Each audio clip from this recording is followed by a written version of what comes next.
Welcome to episode 18 of Believe in TCU as part of the Believe Network. I'm Zion Trammell, joined by Seth Dowdle today. We'll be talking about TCU's win over Oklahoma State at home and take a look at the Big 12 conference that had a crazy weekend and controversial weekend, but certainly a lot of things happening. But first, we got to talk about this TCU game. And Seth, you know, how was your weekend? We'll start with that first. You know, it's good. It's good. A lot of bowls are in my future now. A lot Hopefully of filled with bowls. Pop Tarts. Hopefully a bowl of Pop Tarts for TCU. Seth joined the call and it said, Pop Tarts Bowl enthusiast. So is that on the horizon for the Horned Frogs? Because with Saturday's win, they clinched a bowl game, their sixth win of the year. I don't know if that one specifically, but actually maybe. I forget what the placement is for that. If they finish top 4 in the Big 12, which is definitely on the table, I'd say. I don't think it's a given, but it's on the table. Then they could be in the Pop Tarts Bowl. And that'd be a lot of fun. That would be sweet. We'll get into that later in this episode. We first got to talk about this game, though. TCU at home against Oklahoma State, who has had just an awful year after being ranked in the top 20 at one point during this season. Things have not looked good for the Cowboys, and it never really looked good for them at any point. What were kind of your impressions, takeaways from this game in which TCU won 38-13? My first impression is good on them for going out and beating a bad team by a lot of points, right? That's my first impression because they've played bad teams this year and they've always kind of skated by, or they've straight up lost, right? Mm-hmm. So it was good to see them do that. The second observation I had is that Oklahoma State has full on quit. They have quit big time. Like everyone has. Mike Gundy, I think, is quiet quitting. Did you see that one picture of him where the play is like on the other side of the field and he is like like so far away from where the football game is being played that it's just it's so obvious that he does not care right now. Yeah, he's out of it. He's done. It is weird to see a team, that was in the Big 12 championship game and a season ago and was able to bring back a lot of key pieces, and it's just gone horribly wrong. One good thing from that game was Ollie Gordon put up a decent stat line: 25 carries, 121 yards, and a touchdown. But I will say, it didn't really feel like he obviously he didn't feel like he really impacted the game. Like, it was kind of just a quiet 121 yards. Yeah, because I mean, let's do my favorite thing. Let's look at the drive chart. So TCU got the ball first, kick a field goal, 10-play, 61-yard drive. They get down to the 14, and they end up kicking the field goal, and then they force a 3-and-out where Oklahoma State incomplete pass, sack. What a start! And at this point, it's like, okay, because the way TCU was going to lose this game is if they came in and looked unprepared the same way they did against Houston, right? Mm-hmm. Where they come out and the defense just looks flat. Oklahoma State's running it down their throat, right? And for some reason, Oklahoma State, who has Ollie Gordon, who, even though he's had not a great year at all, first two plays against this terrible TCU run defense that is playing essentially I don't know. We're like, what string are we on the D line, right? Like, for defensive, for like D tackles and defensive linemen, right? It's like straight up, like they're actually. I saw a tweet that like TCU is straight up playing actual Horned Frogs. That's where we are, like on the depth of our defensive line right now, and they go 2 straight passes to start the drive before they have to go pass it again on 3rd and 10. Mm-hmm. Maybe that's nitpicking this too much because this game does not matter at all for in the grand scheme of things. But like, it just doesn't make any sense where like this TCU defense cannot stop the run, and then Oklahoma State has the 3 passes to start their first drive, and then TCU misses a field goal on their next drive. Golly, I was like, oh come on, are we doing this again? Oh, please. They And figured it out. then they got the Ollie Gordon fumble on the next drive, and that's when the game was kind of over. I felt like at that point. Yeah, it felt like it was over pretty quickly. We talk about the struggles of stopping the run, but Oklahoma State is just about on the same level, arguably even worse, which is I wild. think they are Like, the worst. I mean, are they really? Wow. I think so. Well, and that's what kind of was pretty fun to watch about this game was first of all the offense was spectacular back to back weeks. We saw it against Baylor. We saw it this week against Oklahoma State. No turnovers again. That is a huge victory, huge sign of confidence for me with this offense. Not turning the ball over, giving Oklahoma State any life. And if there was ever a week where you were going to get multiple guys involved in the running game, this was it. And we saw a bunch of different guys. I think 9 different Horned Frogs got carries on Saturday. Jordan Bailey had the big 59-yard touchdown. Cam Cook looked pretty good running the football. We saw Trent Battle. Savion Williams wasn't used as much, but we saw different guys used in the running game. And we finally saw some life there, which was pretty fun to see. And then Josh Hoover continuing his stellar play. Just a complete game for the offense and very exciting to see. Oh, sorry, I was muted. Sorry. Yeah, it was. I texted you, I think, midway through that fourth quarter. It was like, this is like what? Like I'd say fourth quarter Texas Tech game to now. That's 9 quarters of really good offensive play. Mm-hmm. That's just, I mean, that's what, like, when this offense is doing what it's doing right now, they should be able to win a lot of games. And if you told me that they were going to do what they did against Baylor, I would have said they probably win that game, not knowing that it would have just been an absolute bloodbath on defense for TCU. But yeah, I mean, after the missed field goal, touchdown, touchdown, touchdown, touchdown, touchdown, punt, end of game. That's pretty impressive. It's pretty impressive indeed. I mean, it's one of those things where the offense is playing its best ball when it needs to. So I'm just really encouraged by that. I mean, if I want to take away anything from this game, it's that the offense continued to hum, even if it's against an Oklahoma State team that has quit, or if you want to, whatever word you want to use, like they're clearly not showing max effort. They're clearly, not performing to the ability that we thought they were going to at the beginning of the year. TCU's not getting in their own way right now, at least on offense, and so that's really encouraging. And on the defensive side, they created 3 turnovers.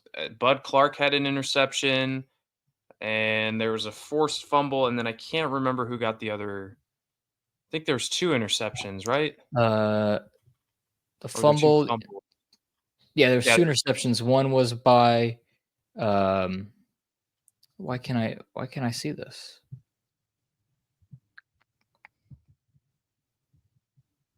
Why is it not showing me on ESPN? Like, it shows me here. I'll find it in a second. Keep going.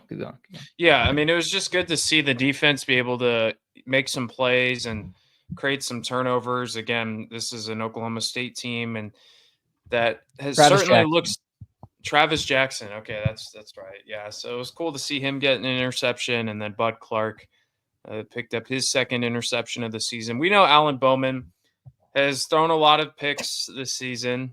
He has 12 now to 16 touchdowns, and certainly this team looks defeated. But it was good to see the defense have a really strong performance. And didn't really give Oklahoma State any life, and uh, that is something that the Horned Frogs are going to need for these final 3 games to be able to uh, hopefully walk away with 3 straight wins. But it was a good bounce back for sure from the defense after what was a tough game against Baylor.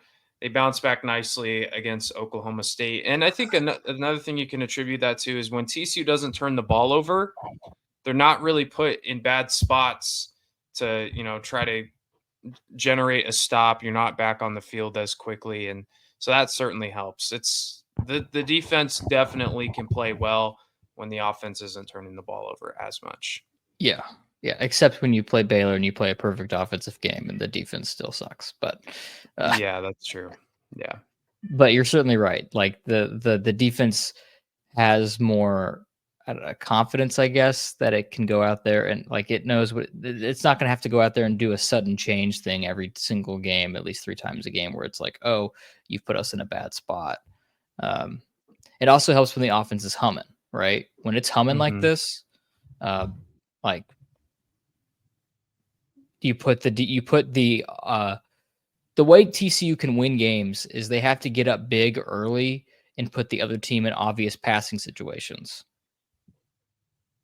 Because we Yeah. saw against Baylor specifically, I thought that the DBs played pretty well. And I thought like they were able to cover up for the most part what Baylor wanted to do passing wise. And that's Baylor's wide receivers are not fantastic. Um, and I think Sawyer Robertson's pretty good, but it's not like one of those things where but it was the running game that was killing them. And Hmm. now if you put them in obvious passing situations, then you can kind of cook there. And that's where they kind of got down against UCF was uh they let them get back into the game using the rush. Uh and then all of a sudden TCU's having to panic on offense and things are just discombobulated. And before you know it, you lose it by a point. Which, by the way, that loss continues to look worse and worse and worse and worse as the season goes on.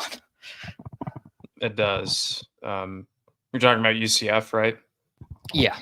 Yeah, yeah, it does. Look, it's funny. This defense is like so on and off. Like against Utah, we are so back. Texas Tech, okay. I don't know if we're back. Baylor, oh shoot, we're definitely not back. Oklahoma State, we are so back.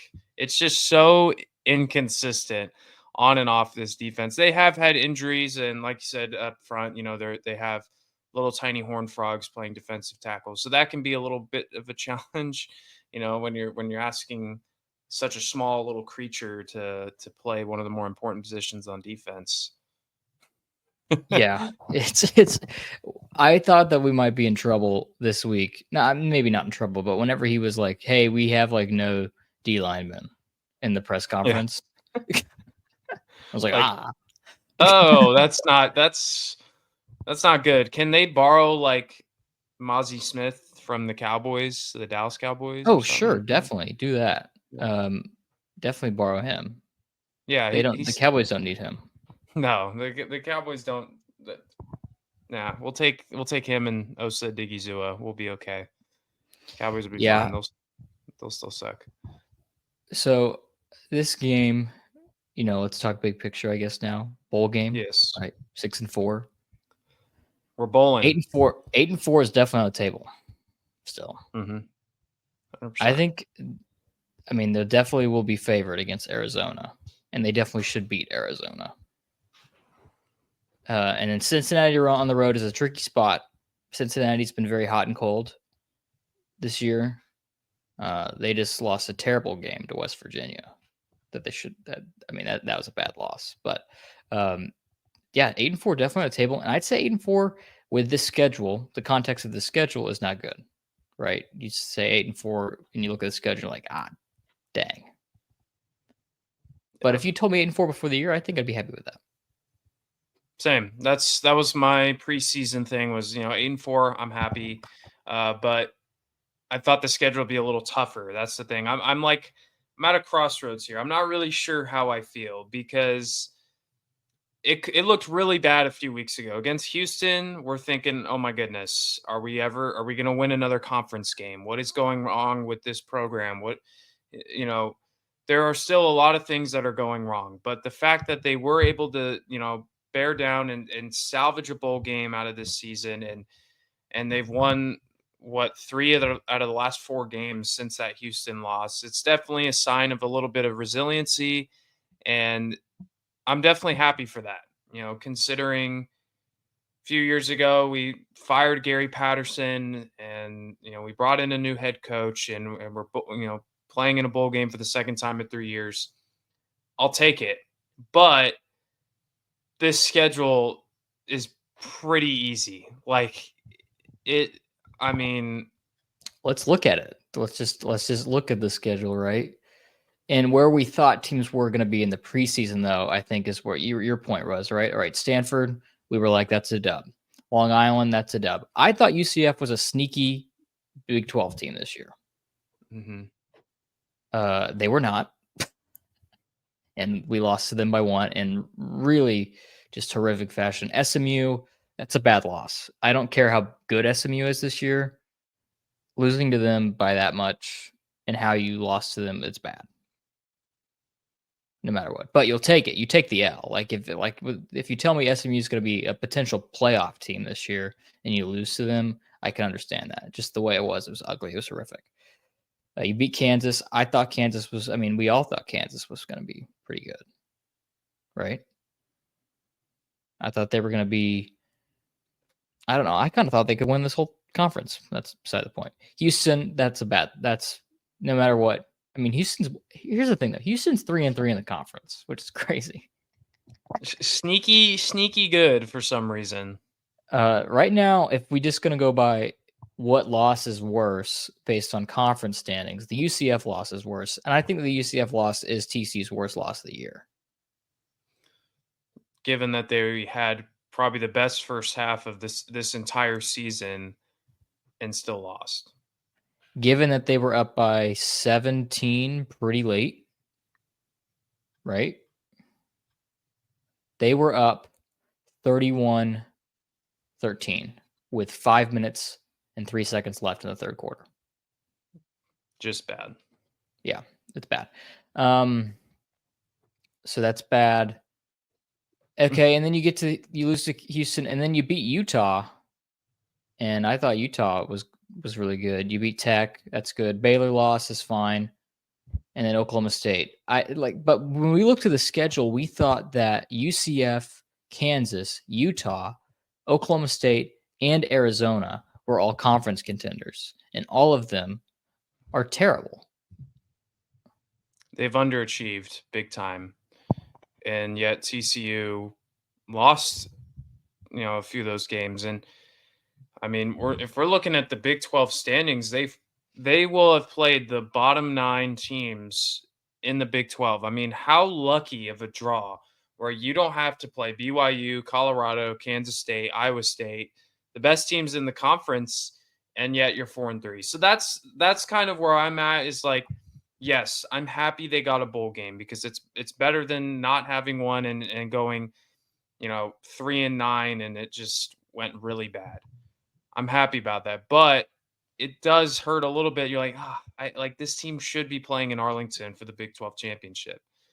They should be there. They have the talent. It's not like they didn't have the talent. They have the talent to do so, and yet they didn't do it. But the good news is, if we want, here's a silver lining. Yes, they played the bottom 9 teams. They are still above all of the teams that they have played in the conference in the standings. That is true. We are above all of them, including Tech. So, and Baylor. So it's just like, yeah, you have the opportunity and especially because you look at the Big 12, even the teams at the top, I think TCU could beat BYU. I bet you if there was a hypothetical spread for that game, BYU would not be favored that much, if at all, against TCU. It'd be a good game for sure. And I guess we can transition to talking about what happened in the conference this week. I want to pose a question to you, Zion. After this week, who's the best team in the Big 12? Or who do you think wins this conference? Because I have my answer. Yeah, I mean, obviously a lot of people are going to say BYU, but I mean, I don't know. They didn't look great against Utah, which is a whole nother story. That was just outrageous what happened with the Utah athletic director. And I mean, yeah, that was really bad.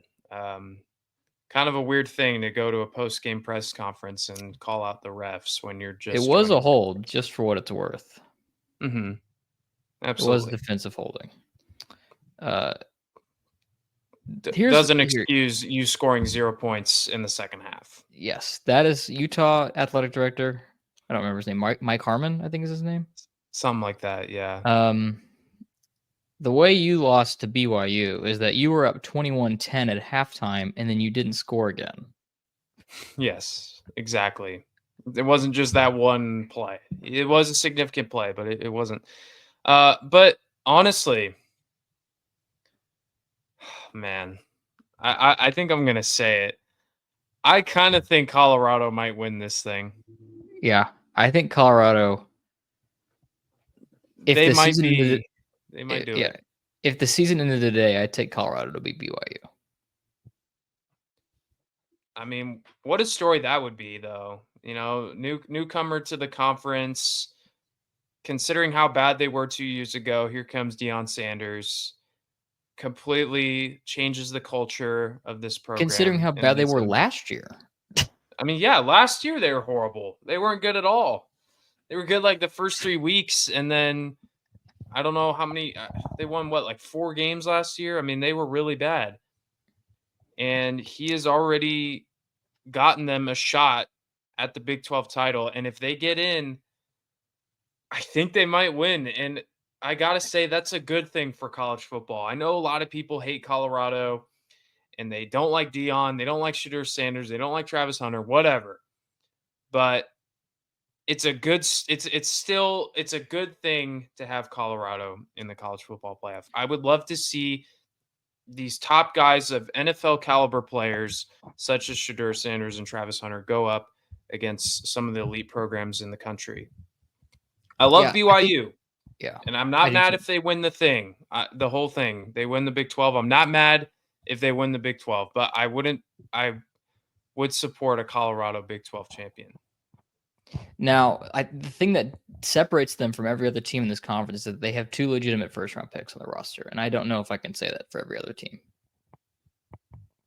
Yeah. Maybe there's someone on Utah's defense that I'm overlooking, right? Ollie Gordon might be a first-round pick. I don't know, right? But I think he might have played his way out of it this year. But yeah, I mean, the difference is they have Travis Hunter and Shedeur Sanders. And that's And proven to be enough. yeah, and the defense is really improved this year, like severely. Like that defense was a sieve last year, and it's been very, very much improved. Um, so the path is a little bit tough though. So if they win out, they're in. But they play Utah at home, and that's a sneaky spot. But I think they'll beat them, right? Because I don't think Utah's going to be able to score. I think the game where they potentially get tripped up is at Kansas on November 23rd. Now, this might just be because I just saw Kansas obliterate Iowa State, and this is a little bit of recency, but that's a sneaky spot. I think it's a sneaky spot. I don't think they lose. I just think it's a sneaky spot. Could be interesting. It could be. And then they play Oklahoma State at home. So I think that's lucky for them. Do you remember when we looked at Colorado in the preseason? We're like, man, look at look at the last couple of games of their schedule. Or look at their schedule. Look how hard it is. They got to play Nebraska, UCF, Kansas State, Arizona, Utah, Kansas, and Oklahoma State. Look how tough that is. Look how Oh man, they got a gauntlet, and it's proven to be like, oh, Oklahoma State, chalk that up as a dub. Utah, yeah, they're not very good. It's crazy. The Big 12 has been absolutely completely unpredictable. Nobody has seen what we have right now in the Big 12, nobody saw this coming. Absolutely nobody. And I don't think anyone saw Kansas beating Iowa State. What has I don't. happened to the Cyclones? Rocco Becht has failed this country. This was a 9-point game. It was not a 9-point game. That was really some lipstick on a pig there by Iowa State late.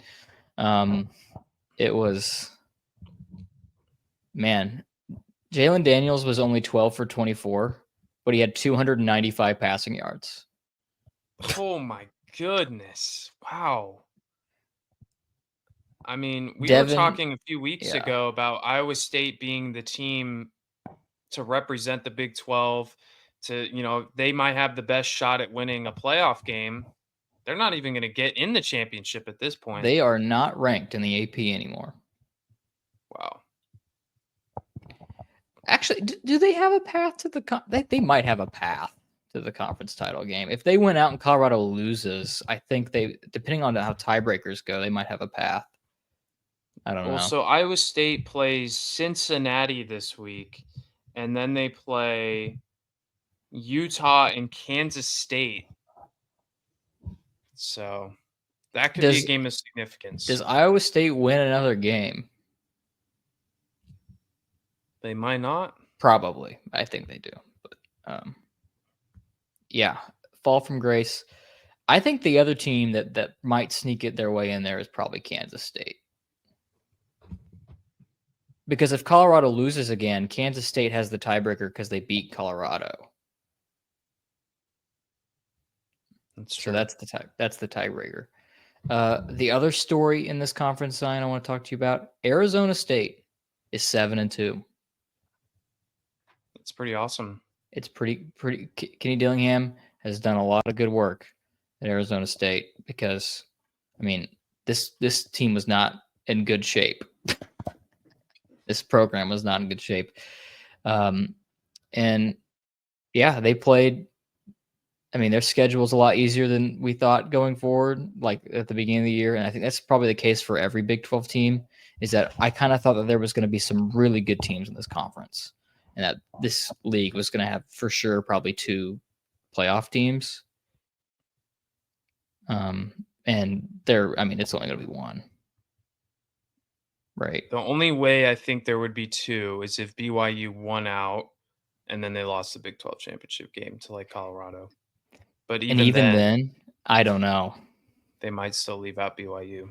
Because Just look at that. The SEC is going to have like 6 2-loss teams. exactly. The SEC has so much talent and they're kind of all mixing together that there's a good chance that they just leave out BYU. So, I mean, because you're talking Tennessee, A&M, Texas, Georgia, Bama, all those Ole teams. But Miss Ole Miss, yes.